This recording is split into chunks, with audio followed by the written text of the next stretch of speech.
नमस्कार, आपण पाहत आहे भांडा फोड न्यूज. एका दमात भ्रष्टाचारी कोमात.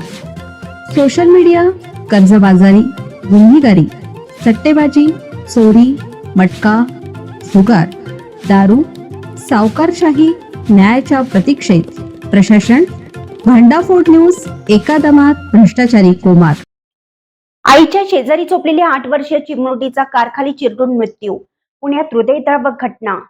पुण्यातील लोणीकंद परिसरातून माणुसकीला हादरवणारी अत्यंत वेदनादायक घटना समोर आली.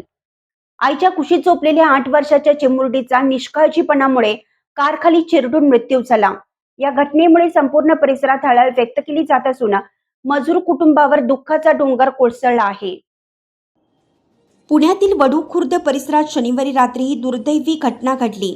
मैराबी रसूल साब बळीगर ही 8 वर्षाची चिमुरडी आपल्या आईवडिलांसोबत बांधकामाच्या ठिकाणी असलेल्या तात्पुरत्या शेडमध्ये झोपली होती.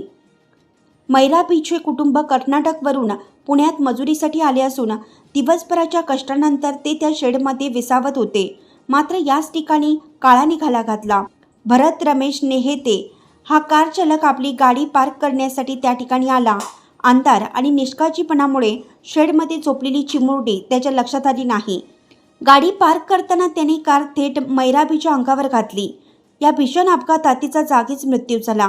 घटनेची माहिती मिळताच लोणीकंद पोलिसांनी घटनास्थळी धाव घेतली आणि आरोपी चालकाविरोधात गुन्हा दाखल केला आहे. या प्रकरणाचा पुढील तपास सुरू आहे.